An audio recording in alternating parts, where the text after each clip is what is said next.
the students very quickly. I have a great privilege to introduce them. I've been working with them for the past year on this topic.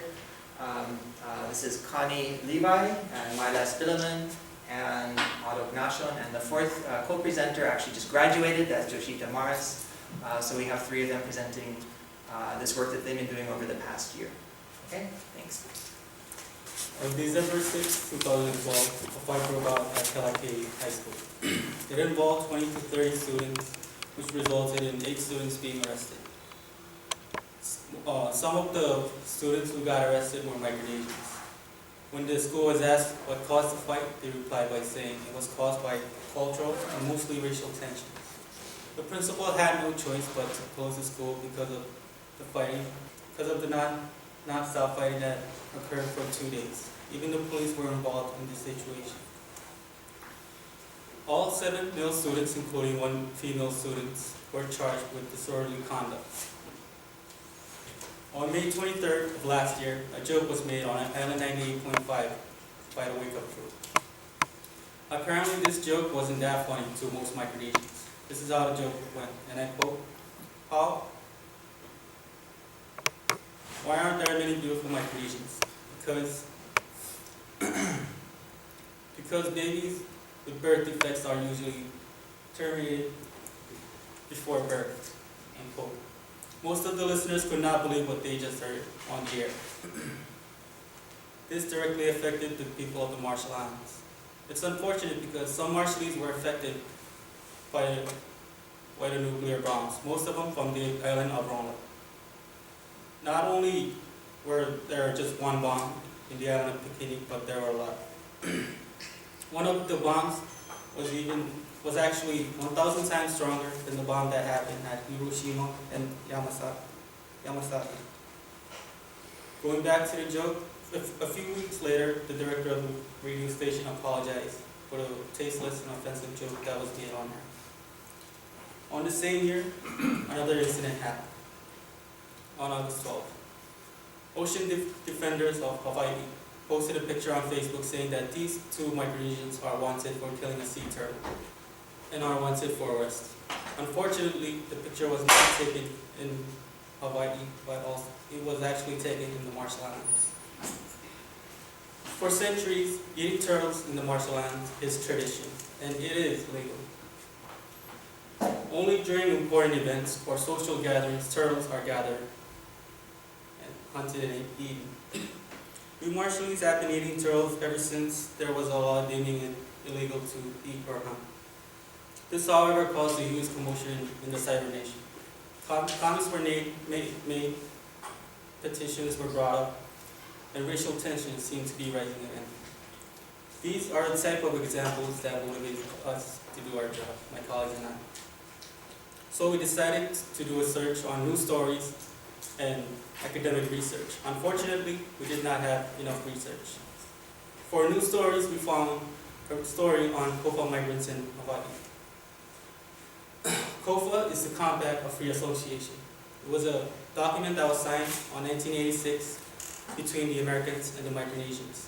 As legal residents, but not citizens, Kofa migrants can work, study, receive medical treatment, and are required to pay for local, state, and federal taxes.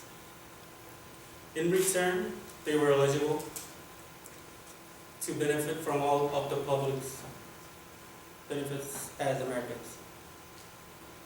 But unfortunately, they faced 3 problems. For health issues, blaming the downturn in the economy on the year 2009, the former government of Hawaii told the Kofa migrants that she is reducing their healthcare access.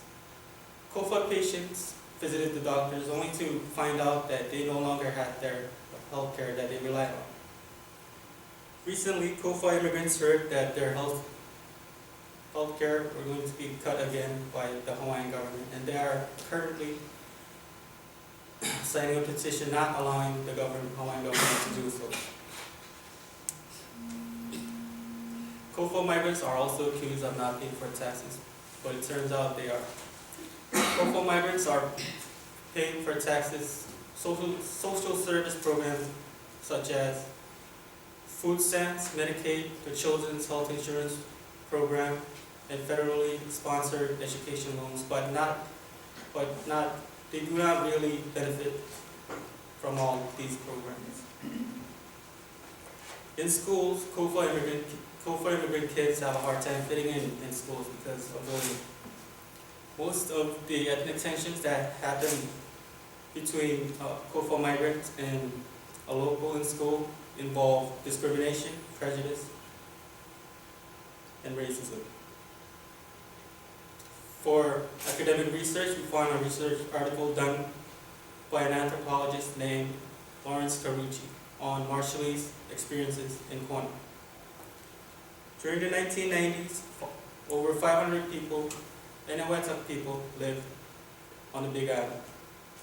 In the words of one long-standing resident, he says, and I quote, "Life here is a life of difficulties. Life here is not like life on Attok.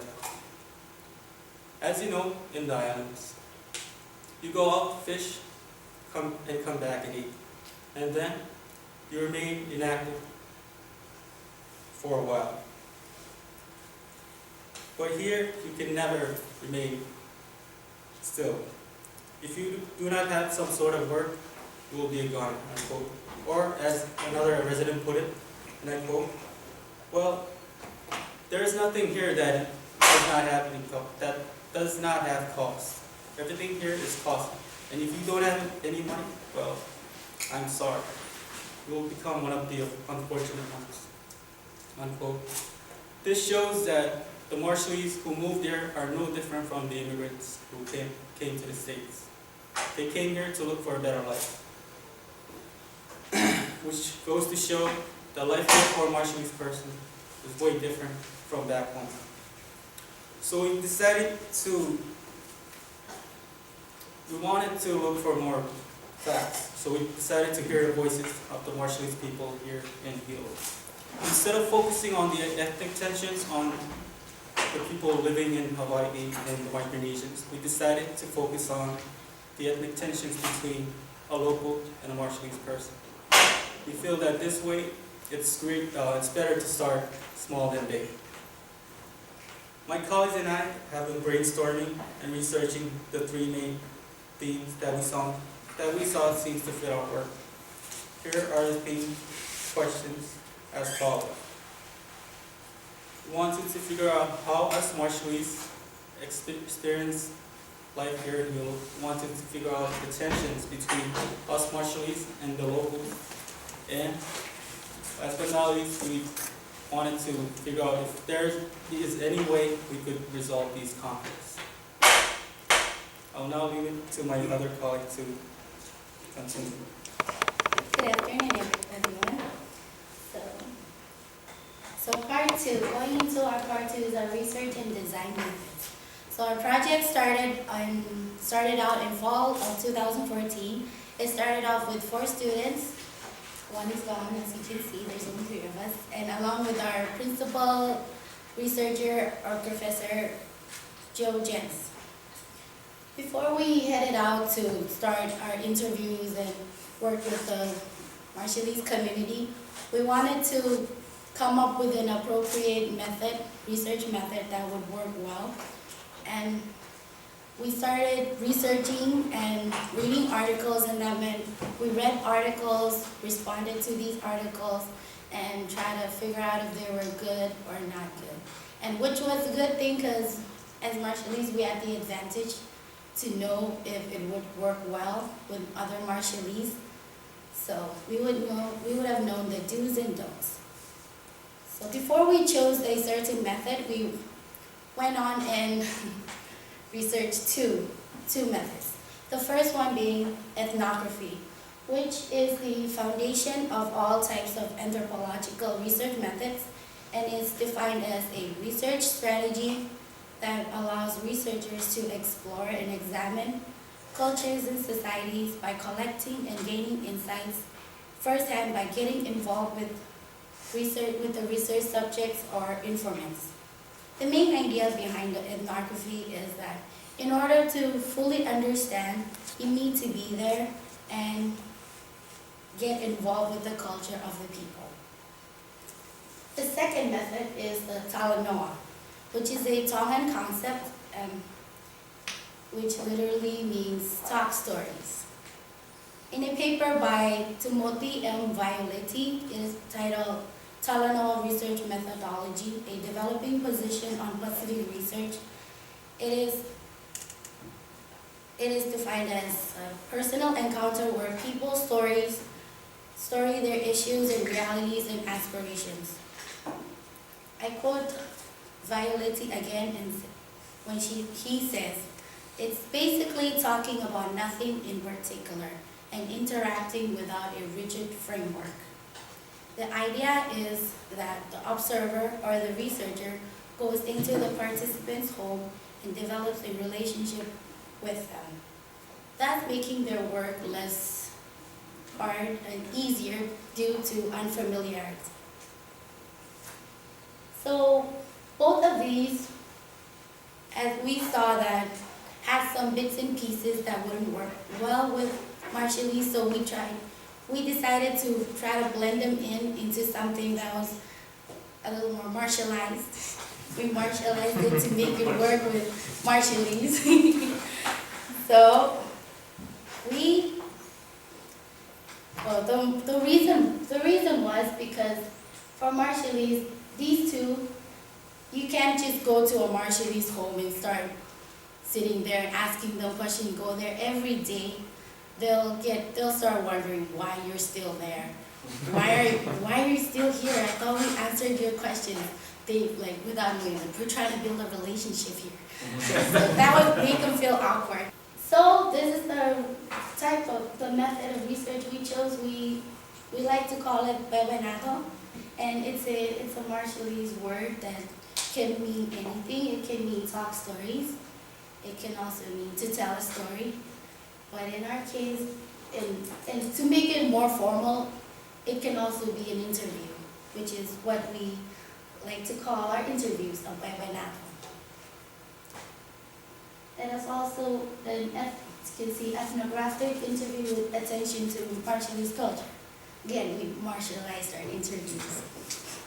Before sitting down for our bebenados with our participants, there were several procedures we carefully ran through with our participants. Usually, our main researcher, Joe Jens, would start off by introducing himself and ourselves, and he would briefly exchange stories with the participant to make them feel more comfortable before starting things off with our interview questions. And the story usually has something to do with what we're about to go into, what we're going to talk about. After this, either Joe or one of us will go ahead and hand our participant or interviewee the consent form and carefully go through it, and if the participant wants, we can read through it line by line with them. He or she will then have the choice to stop at any time of the interview if he or she is not comfortable.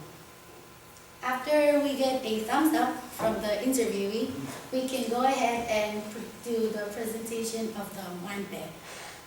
The manpe which is a gift offering, a welcome gift for the person who has taken his or time out to sit with us. It's equivalent to the Hawaiians' makana, and it's a sign of gratitude towards that person. Here are some samples of, for the first picture, the first image is the consent form, which is what we hand to the interview before we start. And it is written in Marshallese. And just to point out, all our interviews are usually conducted in Marshallese. And there are sometimes the interview would ask if it can be in English. And the second picture is pictures of the recording devices we use. We're still not on the video record level yet. Maybe in the near future, if people get more comfortable with sharing their stories, because these stories are very sensitive. And above the pictures are 3 types of sample questions we would normally ask the interviewees. The first would be, what types of challenges have you faced living in Hilo? The second, have you or your family ever felt uncomfortable around Hawaiians or other locals in Hilo? If so, can you describe any of these events? And last one would, do you have any suggestions on how these tensions would be lessened or avoided? And you can see why people would still not be comfortable with being video record yet. But thankfully they're comfortable with being audio record. We interviewed 10 students, 3 community members, and they're mostly taking place either in anthropology classrooms or at homes. It depends on we give them the chance to say where they want to be interviewed, where is their comfort zone. And generally the time span is usually from 1 to 2 hours. And that is all from me. Thank you. I'm Attok, and before I proceed on, I would like to say what really motivated me for this job, this project. The reason is because I'm one of those who have experienced tensions from locals here in Hawaii many times. But the first experience I experienced in Hawaii, I was really in pain and shock because it was kind of new to me, and therefore I took this job because I could help in many ways to try to listen, or better to stop these tensions in Hawaii between the locals and us, the Marshallese. Anyways, the interviews were including 8 students who came straight from Marshall Islands and 2 students raised in Hawaii. For our community members, there were 3, and they are generally from Bikini. They have been here for more than half of their lifetime in Hilo. They are not just only church leaders, but they are the ones that we look up to every time we need help in any ways.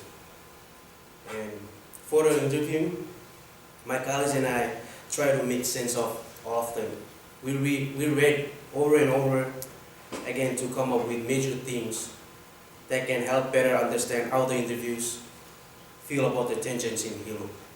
So based on the 13 interviews, my colleagues and I came up with 5 themes, and we pick out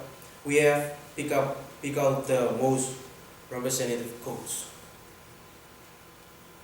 And our first themes would be expectations of coming. Some of the participants who came straight from Marshall Islands did not know that there's tensions between locals and Marshallese, as Marshallese. They just came here for education or try to find a better life here. But when they got here, they got shocked, surprised, and embarrassed, like me included. And these tensions are from the locals, and others knew that these happening before they came here, and that's why they don't go to Honolulu, because most of the participants say that their first experience of conflicts and tensions were happening at Honolulu, and that's why they came here to Hilo. Because of the experiences that they encountered in Honolulu, some of them were afraid to come to Hilo. They thought it would be the same as Honolulu, like the one on quote said, when I first came here, that's what I really afraid of, facing the same situation like in Honolulu. These participants experienced tensions in Honolulu multiple times. Not to mention the racial jokes in Hawaii. All of the participants say that they have heard rumors about these racial jokes, but they don't do anything. They just try to put on a low profile. One example is that, quote, I've heard about the criminals and racial jokes there, especially for the Micronesians. And another expectation is having cultural shock. Quotes from the participants: as for culture, it is very different. It is pretty much almost like back home, but it is different in other ways, like foods, the dress, and the way they talk to elders, like that. And the other one is I had culture shock. It was not easy transition. It was not an easy transition from the outer islands to the city life. Like imagine someone just came from outer islands and saw these lights and all of these modern things. It's gotta be so hard, but still there are tensions toward them. And they didn't expect that things would have happened here the first time they came into Hawaii. Our second thing was fitting into local culture.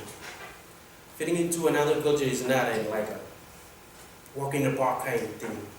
It's really hard to, especially for those they don't really know about the outside of the country.